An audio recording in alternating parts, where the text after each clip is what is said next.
Perlunya seorang imam. Hadrat Mirza Ghulam Ahmad Al-Masih dan Imam Mahdi alaihissalam, pendiri Jemaat Muslim Ahmadiyah, cetakan ke-6 2017. Selanjutnya, apakah para penjahat tidak pernah bercakap-cakap di hadapan para raja? Demikian pula, dalam hal kerohanian, syaitan juga meletakkan perkataannya ke dalam hati Nabi Isa alaihissalam. Namun beliau alaihissalam tidak mau menerima bisikan syaitan ini dan bahkan menolaknya. Jadi, hal ini patut memperoleh pujian. Mengecam hal ini menunjukkan kebodohan dan kedunguan filsafat kerohaniannya. Akan tetapi, tidaklah setiap orang suci dan sufi dapat menghilangkan dan menunjukkan kekotoran bisikan syaitan, sebagaimana Yesus alaihissalam lakukan dengan cambukan cahayanya. Sayyid Abdul Qadir Jailani radhiyallahu an bersabda bahwa sekali peristiwa kepada beliau pun pernah datang bisikan syaitan. Syaitan berkata, "Wahai Abdul Qadir, ibadah-ibadah engkau telah dikabulkan. Sejak sekarang, apapun yang diharamkan bagi orang lain, kini menjadi halal bagi engkau. Mulai sekarang, engkau juga terbebas dari kewajiban sembahyang. Lakukanlah apa yang engkau sukai." Atas hal itu beliau berkata, "Hai syaitan, enyahlah. Sejak kapan hal-hal yang tidak diperkenankan bagi Rasulullah SAW namun diperbolehkan kepadaku?" Lalu syaitan hilang lenyap dari muka beliau beserta tahta keemasannya. Sekarang, jika seseorang yang dekat dengan Allah Ta'ala dan berkepribadian agung seperti Sayyid Abdul Qadir Jailani menerima bisikan syaitan, lalu bagaimana orang-orang awam yang belum sempurna dalam perjalanan kerohanian? Mereka akan dapat selamat daripadanya. Dan bagaimana mereka dapat memperoleh mata kerohanian itu sehingga dapat mengenali bisikan syaitan seperti Sayyid Abdul Qadir dan Nabi Isa alaihissalam. Camkanlah bahwa sebelum kedatangan Rasulullah SAW terdapat banyak sekali peramal di tanah Arab. Orang-orang itu sering kali menerima bisikan syaitan. Terkadang mereka juga membuat ramalan-ramalan dengan perantaraan bisikan tersebut. Dan ajaibnya bahwa sebagian nubuatan mereka juga terbukti kebenarannya. Ternyata buku-buku Islam penuh dengan kisah-kisah ini. Jadi, barang siapa mengingkari bisikan syaitan, berarti ia mengingkari seluruh ajaran para nabi alaihissalam dan mengingkari seluruh silsilah kenabian. Di dalam Bible tertulis bahwa suatu peristiwa ada 400 nabi mendapat bisikan syaitan. Melalui bisikan yang merupakan pekerjaan jin putih tersebut, mereka meramalkan kemenangan seorang raja. Pada akhirnya, raja itu meninggal dengan kehinaan besar dalam suatu peperangan dan menderita kekalahan besar. Konon, seorang rasul yang mendapat wahyu melalui Jibril juga sebelumnya telah memberitakan bahwa raja akan terbunuh dan binatang buas akan memangsa dagingnya serta akan menderita kekalahan besar. Maka nubuatan ini ternyata benar, namun sebaliknya ramalan 400 nabi itu ternyata dusta. Di sini secara naluri timbul suatu persoalan bahwa jika terdapat begitu banyak bisikan syaitan, maka orang pun akan meragukan kredibilitas semua wahyu. Tidak ada satu wahyu pun yang tampaknya dapat dipercaya dengan berpandangan jangan-jangan wahyu tersebut adalah bisikan syaitan. Apalagi ketika hal yang sama pernah dialami oleh seorang nabi agung seperti Nabi Isa alaihissalam. Hal ini jelas benar-benar merusak kepercayaan para mulham. Lalu apakah wahyu itu adalah semacam malapetaka? Jawabannya ialah bahwa ini bukanlah hal yang patut dirisaukan. Seperti halnya di dunia ini berlaku hukum kodrat Allah Ta'ala, yaitu bahwa di antara mutiara-mutiara yang indah, terdapat juga mutiara palsu. Perhatikanlah, di satu sisi ada mutiara-mutiara yang ditemukan dari dasar sungai, sedangkan di sisi lain ada mutiara, buatan yang dijual dengan harga murah. Namun sekarang, perdagangan mutiara asli tidak dapat terhenti hanya karena adanya mutiara palsu.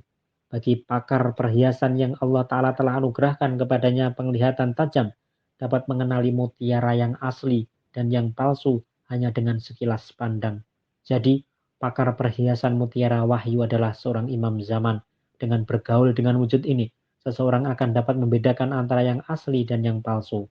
Wahai para sufi, wahai mereka yang terjatuh dalam ketamakan ini, telusurilah jalan ini dengan sedikit kesadaran dan ingatlah bahwa wahyu sejati yang benar-benar datang dari Allah Ta'ala mengandung tanda-tanda berikut.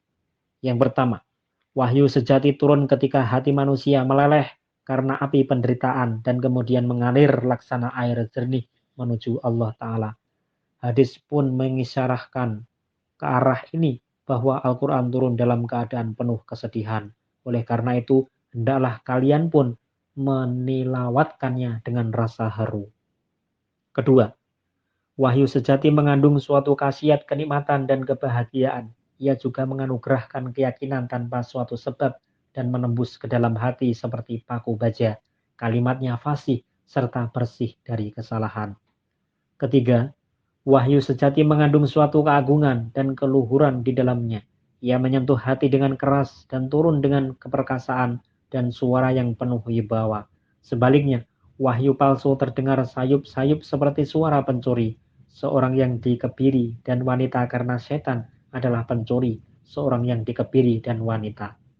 Keempat, wahyu sejati mengandung pengaruh kekuatan Allah Ta'ala.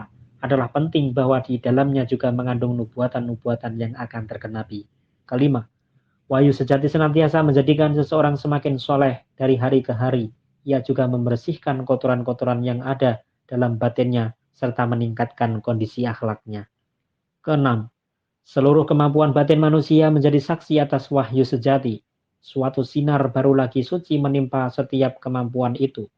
Seseorang menemukan suatu perubahan di dalam dirinya dan kehidupan lama telah mati dan dimulailah kehidupan yang baru.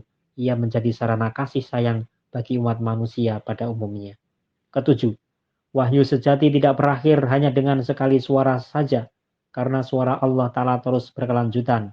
Dia teramat lemah lembut, dia bercakap-cakap kepada siapa yang dia berkati, dan perhatiannya, serta menjawab segala pertanyaannya. Segala permohonannya langsung dijawab pada tempat dan waktu yang sama, meskipun terkadang percakapan ini mengalami masa jeda. Kedelapan, penerima wahyu sejati tidak pernah menunjukkan sifat pengecut dan tidak gentar untuk berhadapan dengan seorang penentang yang menyatakan dirinya juga menerima wahyu. Tidak peduli betapapun ia menentangnya, penerima wahyu sejati mengetahui bahwa Allah Ta'ala senantiasa menyertainya dan akan mengalahkan lawannya dengan kehinaan. Kesembilan, wahyu sejati merupakan sarana untuk memahami segala makrifat kerohanian dan ilmu pengetahuan karena Allah Ta'ala tidak menghendaki para penerima wahyunya itu bodoh dan kosong dari pengetahuan. Kesepuluh, beserta wahyu sejati terdapat pula banyak keberkatan-keberkatan lainnya. Seorang kalimullah, seseorang yang mendapat kehormatan untuk bercakap-cakap dengan Allah, dianugerahi kehormatan dan kewibawaan dari langit. Zaman sekarang begitu tidak sehat sehingga banyak filosof, naturalis, dan pengikut Brahmo mengingkari adanya wahyu seperti ini. Banyak di antara mereka yang telah berlalu dari dunia ini dalam keadaan mengingkari hal ini. Namun kebenaran tetaplah kebenaran, meskipun seluruh dunia ini mengingkarinya. Dan kedustaan tetaplah kedustaan, meskipun seluruh dunia membenarkannya. Betapa bodohnya mereka yang beriman kepada Allah Ta'ala dan menganggapnya perencana alam semesta ini, serta mempercayainya sebagai yang maha melihat, maha mendengar, dan maha mengetahui, namun masih juga mengingkari kalam ilahi. Adakah wujud yang maha melihat, maha mengetahui, dan ilmunya mencakup setiap zarah tanpa sarana jasmani, akan tetapi tidak mampu untuk berkata-kata? Juga keliru mengatakan bahwa meskipun kemampuan berkata-katanya itu dahulu memang pernah ada, namun kini tidak berfungsi lagi, seolah-olah sifat kalamnya adalah hal masa lalu dan tidak ada lagi pada saat ini. Keyakinan demikian sungguh memberikan keputusasaan. Andai kata sifat-sifat Allah Ta'ala hanya berlaku hingga zaman tertentu, kemudian hilang dan tidak meninggalkan jejak sedikit pun, maka segala sifatnya yang lain pun dapat diragukan. Celakalah pemahaman dan keyakinan seperti itu. Setelah menerima sifat ilahi, mereka menggenggam sebilah pisau dan memotong satu bagian vital dari sifat-sifat ini, lalu membuangnya. Sayang sekali, umat Arya telah menutup kalam ilahi sesudah kitab Weda, dan umat Kristen pun melakukan hal yang sama, seolah-olah dahulu manusia menyaksikan sendiri datangnya wahyu bagi pencerahan pribadi mereka dan pengetahuan mereka. Namun hal ini hanya sampai masa Nabi Isa alaihissalam saja, sedangkan para generasi selanjutnya mahrum dari hal ini. Padahal manusia membutuhkan pengalaman dan pencerahan pribadi secara langsung. Agama hanya dapat bertahan sebagai pengetahuan yang hidup jika Allah Ta'ala senantiasa memanifestasikan sifat-sifatnya. Jika tidak, maka agama itu hanya akan berbentuk dongeng-dongeng belaka dan akan segera mati. Adakah hati nurani manusia dapat menerima kegagalan serupa itu? Bagaimana karunia Allah Ta'ala dapat menutup pintu wahyunya kepada kita tatkala kita merasakan bahwa diri kita sangat membutuhkan pengetahuan sempurna yang tidak mungkin diperoleh tanpa mukallamah ilahiyah, bercakap-cakap dengan Allah Ta'ala dan tanpa tanda-tanda samawi yang agung. Apakah pada zaman ini hati kita telah berubah atau apakah Tuhan kita telah menjadi Tuhan yang lain? Memang kita meyakini dan mengakui bahwa wahyu yang diterima oleh seseorang pada suatu zaman dapat menyegarkan kembali makrifat jutaan orang. Tidaklah perlu bagi setiap orang untuk menerima wahyu seperti ini. Akan tetapi kita sama sekali tidak dapat menerima bahwa wahyu tersebut benar-benar telah dihapuskan dan di tangan kita hanya terdapat kisah-kisah yang kita sendiri tidak pernah menyaksikannya. Adalah jelas bahwa ketika suatu perkara terus berlangsung selama ratusan tahun dalam bentuk kisah-kisah dan tidak ada bukti nyata untuk pembenarannya, maka kaum filsuf tidak akan menerima kisah-kisah tersebut tanpa bukti yang kuat, khususnya ketika kisah-kisah tersebut menyangkut suatu fenomena yang bertentangan dengan logika pada zaman ini. Itulah mengapa setelah beberapa masa kemudian kaum filsuf terus mencemooh mukjizat-mukjizat seperti itu dan mereka tidak sedikit pun meyakininya. Dalam hal ini, mereka pun benar karena terlintas dalam hati mereka bahwa jika Allah Ta'ala tidak berubah, sifat-sifatnya tidak berubah, dan apa yang kita butuhkan adalah sama dengan sebelumnya, lalu mengapa rangkaian wahyu tersebut telah berhenti? Padahal setiap jiwa pun sedang berteriak menghendaki makrifat yang segar. Oleh karena itulah di kalangan umat Hindu, terdapat jutaan orang telah menjadi ateis, orang yang tidak percaya kepada Tuhan, karena para pandit telah berulang-ulang kali mengajarkan mereka bahwa rangkaian wahyu dan kalam ilahi telah terputus jutaan tahun yang lalu. Kini, di dalam hati mereka terlintas keraguan bahwa jika wahyu merupakan suatu hakikat yang benar, lalu mengapa ilham itu berhenti setelah datangnya Weda, sedangkan pada saat ini mereka lebih membutuhkan wahyu yang segar dari Parameswar. Oleh sebab itulah di tanah Arya tersebar paham ateisme, dan oleh sebab itu jugalah kalian akan mendapati ratusan sekte dalam agama Hindu yang menertawakan kitab Weda serta mengingkarinya. Ternyata di antaranya terdapat sebuah sekte yang disebut Jainisme, yang juga merupakan sekte Sikh yang memisahkan diri dari agama Hindu karena pemikiran demikian. Hal ini adalah karena di dalam agama Hindu ratusan benda telah dianggap sekutu Tuhan. Terdapat begitu banyak kepercayaan politeisme di dalam agama ini sehingga sulit untuk menemukan jejak Parameswar. Begitu pula keotentikan kitab Weda yang berasal dari Allah Ta'ala juga merupakan sebuah pengakuan yang hanya berdasarkan pada kisah tak berdasar pada jutaan tahun lalu dan juga tidak mengandung suatu bukti nyata apapun. Oleh karena itulah orang-orang Sikh ortodok tidak mengakui kitab Weda. Berkenaan dengan ini, seorang laki-laki Sikh telah memuat sebuah artikel yang terbit dalam surat kabar Akbar-e-Am tanggal 26 September 1898. Ia membuktikan bahwa sekte Khalsah Sikh tidak percaya pada Weda dan bagi mereka ada petunjuk dari para guru mereka bahwa sekali-kali janganlah percaya kepada Weda. Ia mengutip ayat-ayat gerat kitab suci umat Sikh yang ringkasnya adalah sekali-kali janganlah mempercayai Weda dan menyatakan bahwa kami sekali-kali tidak akan pernah mengikuti Weda dan tidak akan menerimanya. Benar, ia pun tidak menyatakan untuk mengikuti Al-Quran. Namun hal itu adalah karena orang-orang Sikh tidak mengenal Islam dan mereka tidak mengetahui akan cahaya yang ditanamkan di dalam agama Islam oleh Allah Ta'ala yang maha berkuasa dan maha berdiri sendiri. Disebabkan oleh kebodohan dan prasangka mereka, mereka tidak mengenal cahaya-cahaya yang terkandung di dalam Al-Quran. Bahkan sebagai suatu kelompok masyarakat, mereka berhubungan lebih dekat dengan umat Hindu daripada umat Islam. Sebaliknya, cukuplah bagi mereka jika mereka mengikuti wasiat yang telah Baba Nanak tuliskan pada Kola Sahib, yakni tidak ada agama yang benar dan sejati selain Islam. Walhasil sangat disayangkan untuk mengabaikan wasiat yang begitu penting dari seorang suci, karena Kola Sahib adalah satu-satunya peninggalan Baba Nanak yang ada di tangan golongan Khalsah atau Sikh. Sedangkan ayat-ayat Quran itu disusun jauh di masa sesudahnya dan banyak pada peneliti memiliki beberapa keberatan tentangnya. Hanya Allah Ta'ala yang tahu seberapa banyak penambahan yang disisipkan ke dalamnya, dan seberapa banyak orang yang perkataannya telah tercampur di dalamnya. Bagaimanapun, ini bukanlah sesuatu yang sedang kita bahas, karena maksud kami sebenarnya adalah hendak menunjukkan bahwa untuk tujuan menjaga keyakinan manusia agar tetap segar, maka senantiasa dibutuhkan wahyu yang segar pula. Wahyu itu dikenal dari kewibawaannya, sebab tidak ada syaitan, jin, ataupun hantu yang memiliki kewibawaan seperti itu, kecuali Allah Ta'ala. Melalui wahyu yang disampaikan kepada imam zaman, membuktikan kebenaran wahyu lainnya. Kami telah menjelaskan bahwa imam zaman memiliki kekuatan imamat, keimanan di dalam fitratnya, dan Allah Ta'ala telah menghembuskan ke dalam dirinya sifat kepemimpinan. Merupakan sunnah Allah Ta'ala bahwa dia tidak menghendaki umat manusia menjadi bercerai-berai.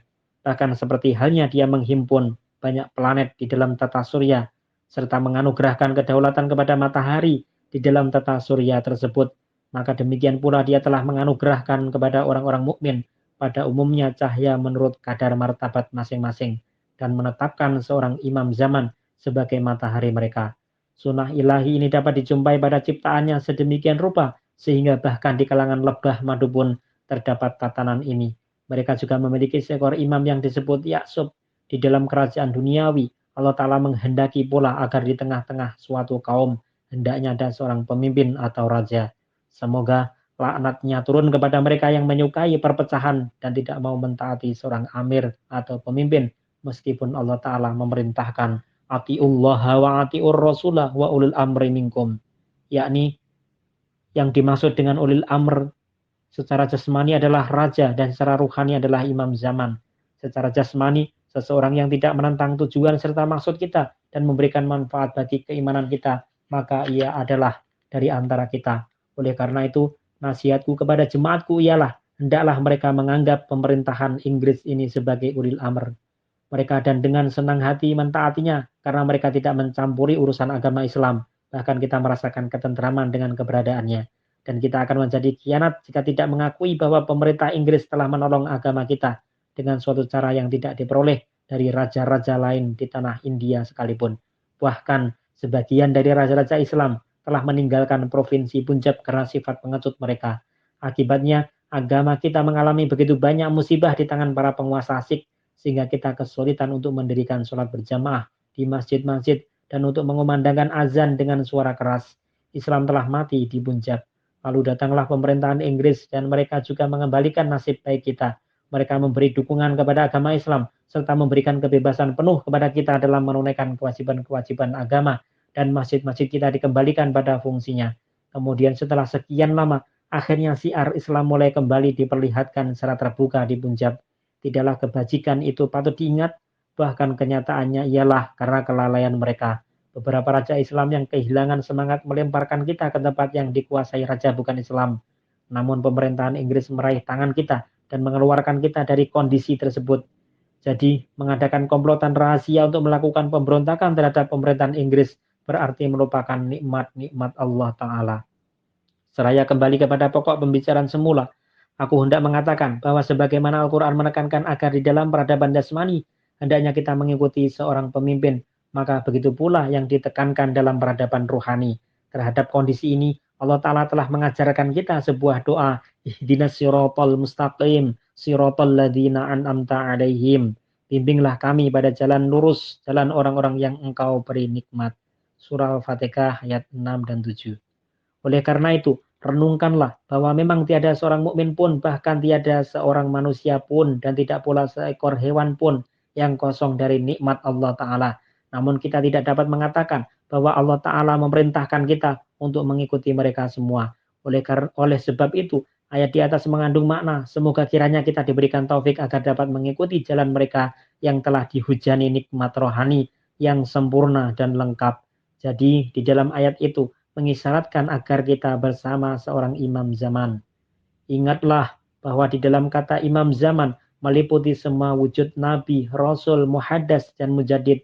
Namun orang-orang yang tidak diutus untuk memberikan bimbingan serta petunjuk kepada makhluknya dan tidak pula diberi keutamaan-keutamaan tersebut, baik mereka itu wali ataupun orang soleh, tidak dapat disebut imam zaman. Akhir kata, sebuah pertanyaan yang tersisa, siapakah imam pada zaman sekarang ini yang harus diikuti oleh semua muslim, semua orang soleh, semua orang yang melihat mimpi dan menerima ilham, maka saat ini aku berkata tanpa rasa gentar bahwa dengan karunia dan anugerah Allah Ta'ala, akulah imam zaman.